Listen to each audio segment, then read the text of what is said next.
going, everybody? So I've been playing Diablo 4 just like all of us in this past week, pretty extensively. I've made it to 83 and I'm playing softcore, but that's mainly because I wanted to like just around with a lot of builds and try different things out. And this is probably my favorite build that I've tried and came up with. And this is the Lightning Storm Druid, and this basically revolves around you just casting Lightning Storm. And it's actually pretty crazy. I find this ability to be way underappreciated for what it is.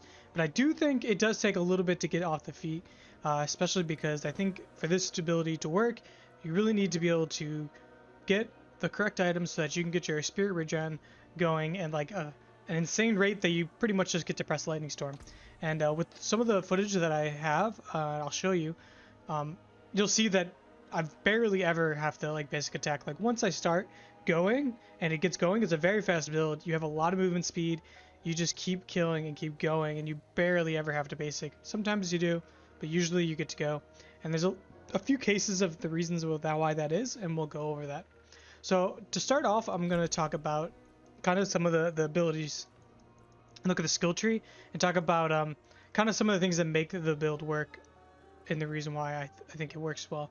There's a few things, right? We actually go wind shear because as you'll see, we never really want to get in the face of many mobs. Only time you have to do is right when they have the suppressor on the elite, or when you're fighting bosses. I usually get up close and personal on them, and as well just to stay on top of them.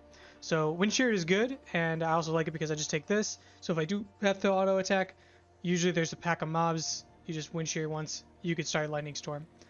Lightning Storm leveled up. We're gonna take the preserving. This is what allows you to just keep moving as fast as you can, because once you get your Lightning Storm channeled up to the max channels, we'll see. I'm purposely getting max height.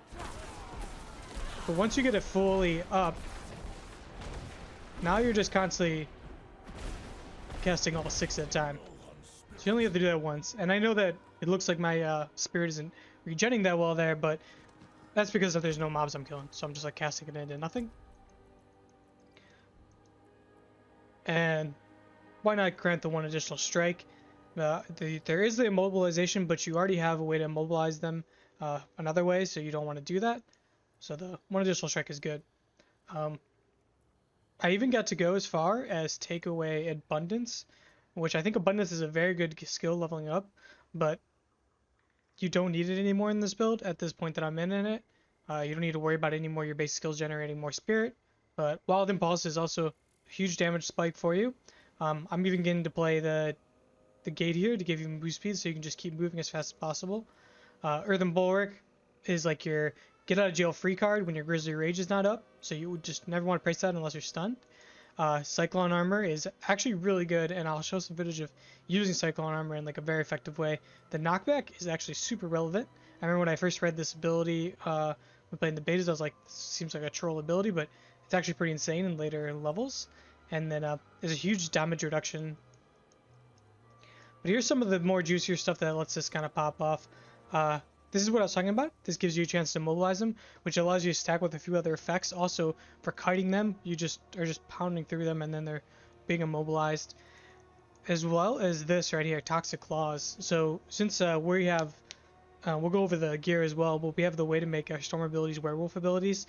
So all of my lightning is also poisoning. So we're getting all the extra damage that you can get with like, we have access to all the extra damage that you get for dealing stuff to poisoned enemies, as well as like damage reduction against poisoned enemies.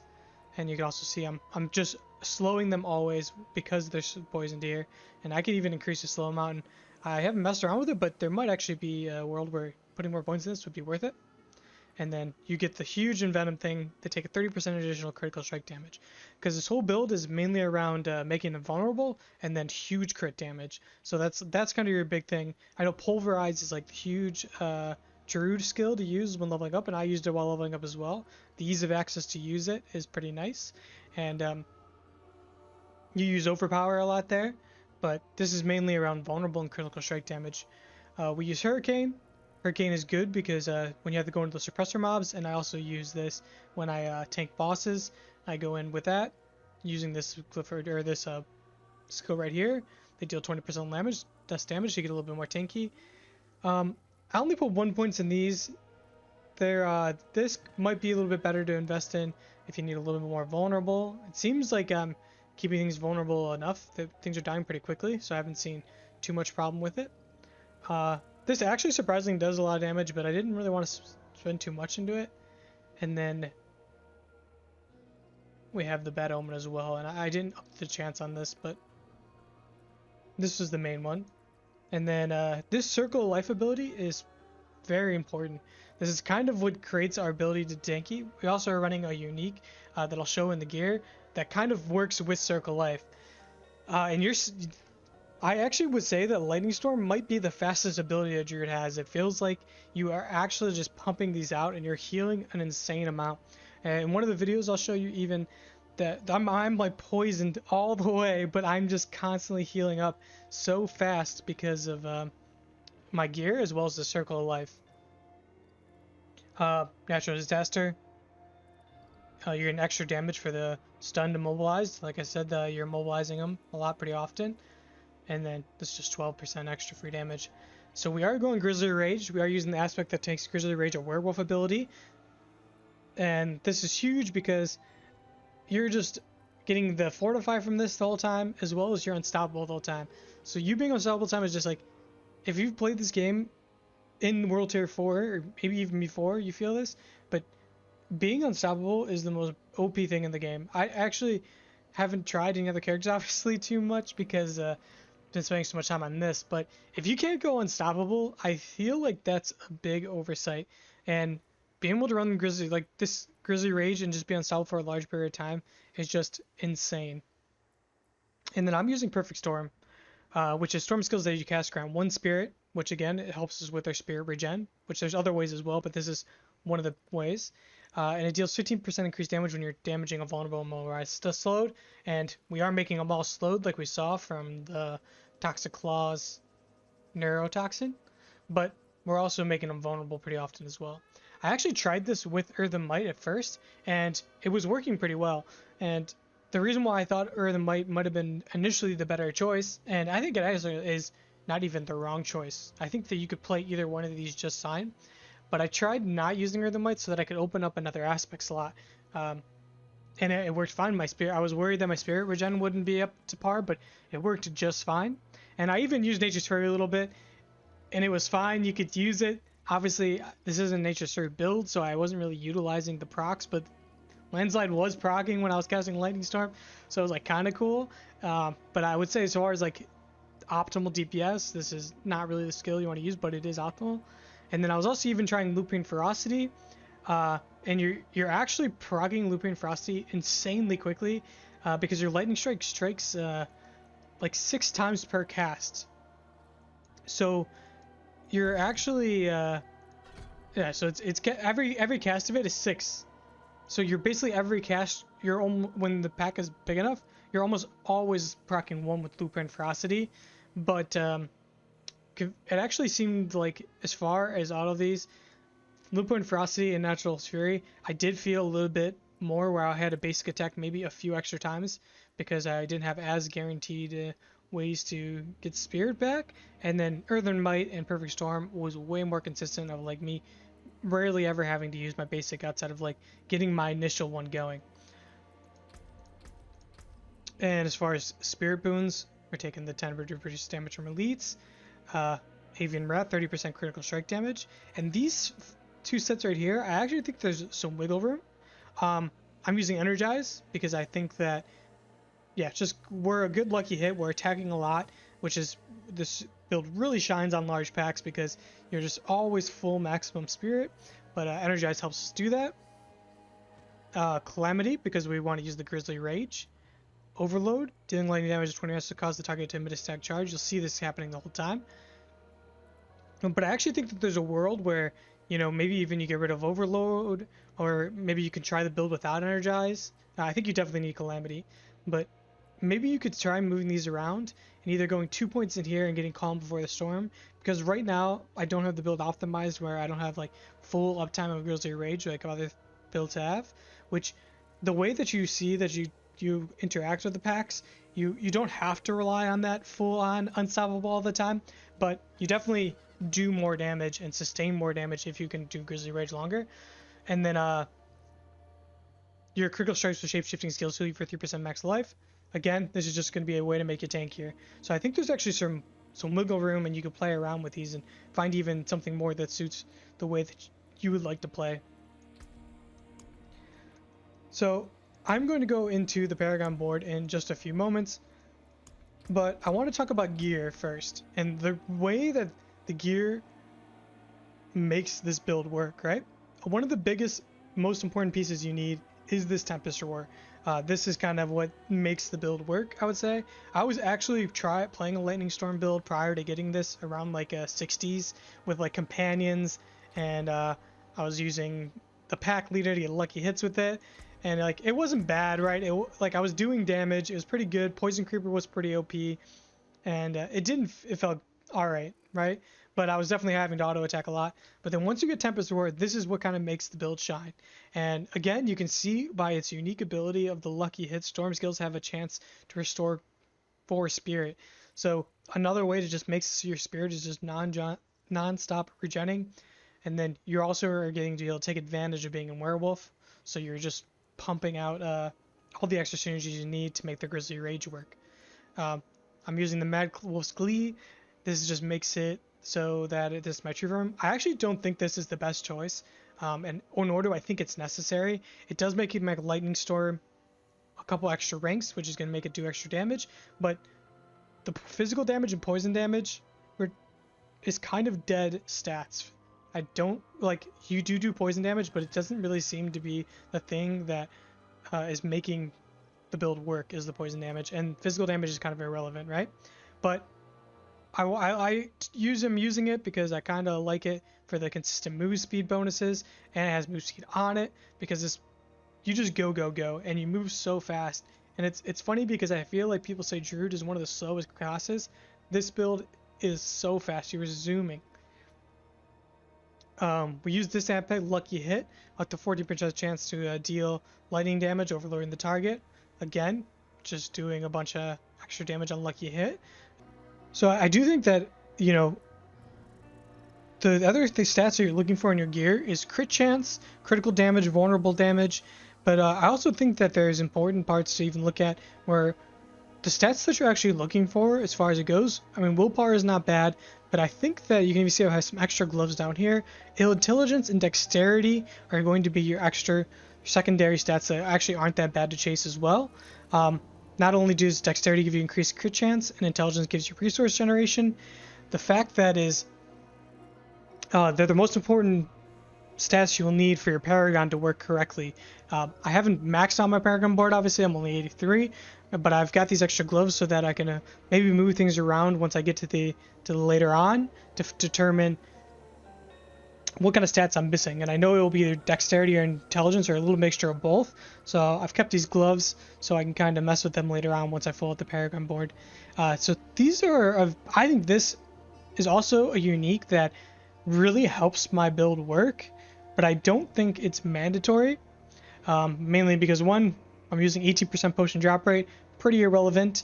Healing receive actually is pretty good, and the lucky hit up to 5% to heal is actually pretty huge as well. But the effect itself is that you heal behind effects that heal you behind 100% life grant you a barrier up to 52% to 80%, up to 50% of your maximum life. And this is like a low roll, right? Like if once I get 80%, this will only make me tankier, if I can ever get that. This kind of makes it so that I'm just mad tanky, and the fact that I have a barrier combos with the other aspect that I'm using here, which I'm doing increased damage while I have a barrier. And when I showed you that ability down here in the skill tree, Circle of Life, you're non-stop healing, so you're always almost have a barrier, and the way that you kite the mobs around, you pretty much aren't taking that much damage, so that you can kind of, you know, keep this barrier going lively. So I think Temerity is huge this build. You could try without it. I think that the build will work. You could try a different aspect here instead of the damage with the barrier. And I was even using trying this one out. I tried it in place of that. I couldn't really tell if this was doing more or not. This is the Runeworkers aspect, the one where critical critical strikes, storm skills that you cast, charge that are around you. The problem is, though, I haven't really gotten a really good roll of this aspect still. The best thing I have is like 1.2 seconds, which is basically 1 second. So it was hard for me to tell how much this was actually doing, but I can tell you I was having no problem clearing the packs with either one of these equipped. I was kind of messing around with them. But I also was, when I was messing around with Earthen Might, this is the aspect that I changed out to make it so that my storm skills also work with Earthen Might. So this is an aspect that you can kind of mess with, and especially if you don't have temerity, you definitely can move around and try different things. I am using this here, which is the while Hurricane is after gain 2 ranks to your shapeshifting skill, just makes your Lightning Storm do more damage, and you're using Hurricane anyways. Seems like a really good one. On my weapon, I'm using the Lightning Storm Critical Strike spawn 3 Dancing Bolts. It does seem like these do a pretty decent damage when they start going. When you hit power specs, you just see the numbers go all over the screen. It's kind of a mess. I don't know that a mace is necessarily the best weapon to use, but as far as the damage rolls on it, and as well as like the additional modifiers on it, this was the best one that I got so far. But I do think that the green gems are probably the best to use. The 12% critical strike damage to vulnerable enemies, mainly because it helps a little bit more with bossing as well, because I think there's one that you can get like crit damage or something on like immobilized, but that doesn't work on bosses unless you stagger them. On my neck, I'm using, this is kind of also a very important aspect that you need. This kind of makes your Grizzly Rage work while you're in Werewolf, because it changes you into a Werewolf. This increases your move speed, which makes you zoom around as fast as possible. And you also get this huge spirit cost reduction, 72%, which just makes it so that while I'm in Grizzly Rage, I'm just spamming Chain Lightning the whole time, and nothing's ever moving. So it's kind of nice, especially when you're doing bosses. This is kind of helping because you're getting a little less procs of lucky hit on a boss. So when you're not in Grizzly Rage, you do see your spirit kind of like get a little bit lower than when you're hitting big packs. So this kind of just helps you keep that. This also heals you when you kill stuff. That synergizes with the bear and also increase your tankiness. And this is a huge one as well. And you might even be using this if you're playing the pulverized build. But this one is insane, right? Increases the rage, the duration of Grizzly Rage. But I didn't realize this when I first read this, but the second part of what it says is so important. Critical strikes with Grizzly Rage is active. Critical strikes while Grizzly Rage is active increase your critical strike damage by 10% for the duration. And this actually just starts multiplying. You'll see in some of the clips, eventually I'm just doing like 600k crits, and that's as far I've been able to like notice. I think that there might even be higher ones in there, but once Grizzly Rage is active, you're actually pounding pretty hard with it. And then we've already talked about this one being a little bit interchangeable. And you can see a lot of the gear. I'm playing softcore, so I am being a little bit more lenient on defensive stats. I would say there definitely is some room for maybe some max life. You can take the total armors. I know damage reduction, DR in any case is usually very good. So definitely would recommend maybe working some into that if you're looking for something a little bit tankier. But I don't really get hit that often outside of fighting bosses, because I do a lot of kiting. But, you know, it feels natural. So we're going to look at the Paragon board here, and I'm using 4 boards for right now. A 5th board will probably be applied. We'll see once I get everything going, because I'm only 83, so I have about like 60, I think 60 points-ish still left to get. I have done all my renown and everything, so we'll see once I get this glow socket and how much I can, you know, pump up my other glows that I already have with how many points there to see how far I want to go. But I likely will probably play one more board. But we're going to look at the boards here and kind of just go over some of what's working. I'm using the Oxblade Glyph. Obviously this is huge. Also guaranteed source of vulnerability, and we're also stacking vulnerability damage here. The next one I'm using is the Luster Carnage. So the reason why I'm taking this board first, and you might be able to move this around later once you get max, but this is kind of what makes your spirit regen work as well, is this huge node, and you can see I pathed right to it, so you can get this build online pretty quickly once you start getting Paragon points. But critical strikes with skills restore 2 spirit, so Because the big thing is you don't want to be auto attack. You want to be spamming your lightning strike as much as you can, and this kind of keeps that moving. You also get your werewolf skill, critical strike damage, werewolf skill damage, and this is just like a note of that path through. But the next glyph that we're using here is 60% damage while in werewolf form. Since we have the helm, we're always in werewolf form, and I also get 10% damage reduction from this glyph as well, so it seemed pretty good right here. And then going down, the next board I'm using is this board, and I think this board is one that I actually will move later down in my ordering once I get to max level, but I got this one sooner mainly because of this right here, this Reclamation, rare node, 2 Spirit on kill, and you also can pick up this extra one, so you're getting 3 Spirit on kill, and that's just huge to keep it going, keeping the Lightning Storm just blasting.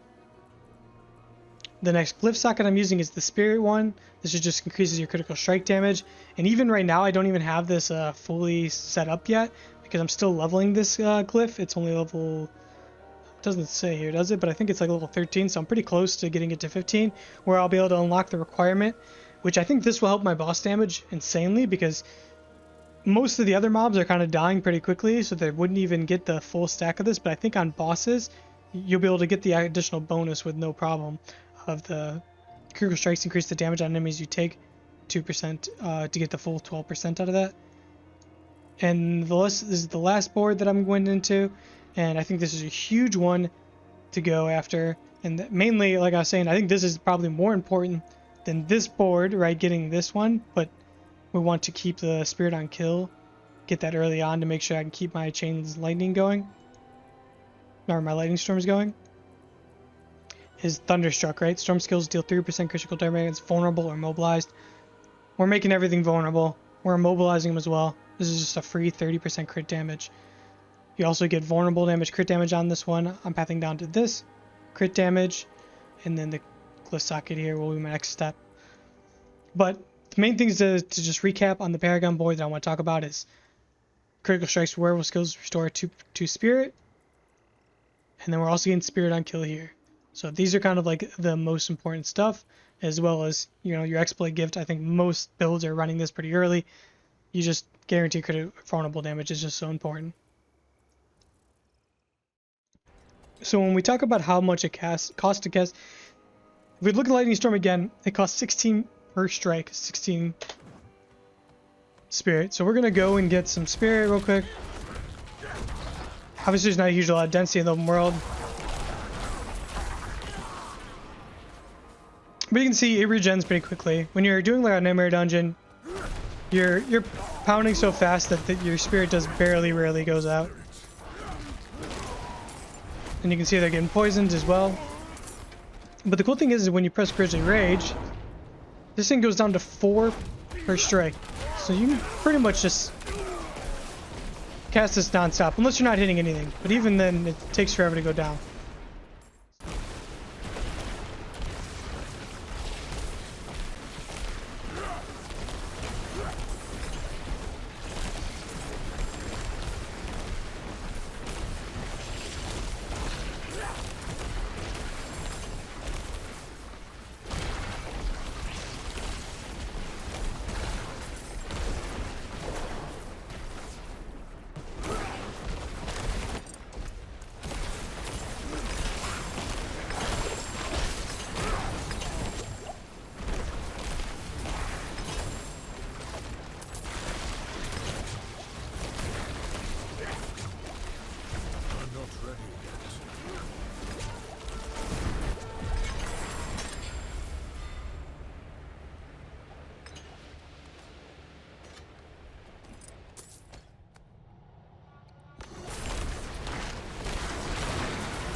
So I hope you guys enjoyed the video talking about Lighting Storm and kind of showing off how strong it actually is.